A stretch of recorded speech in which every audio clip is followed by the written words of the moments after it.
Yeah, the defense's opening statements were pretty, we were kind of expecting them. They were going to have to admit that Diddy had been physically violent towards women in the past. They were going to have to admit that Diddy had this type of temper, that, he participated in taking these types of drugs, and that his temper was especially bad whenever he was on drugs and alcohol.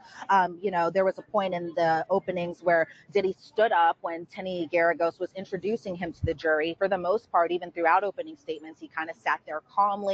He looked at the jurors. He looked at Tenny Garagos, who again provided the opening statements on the defense's behalf. The defense was kind of harping on the fact that the government has no place in his bedroom, something that we had talked about many of times. Just how they're kind of painting this as somebody, who did bad things on one hand, but were these bad things criminal? And that was essentially what the defense's argument was there.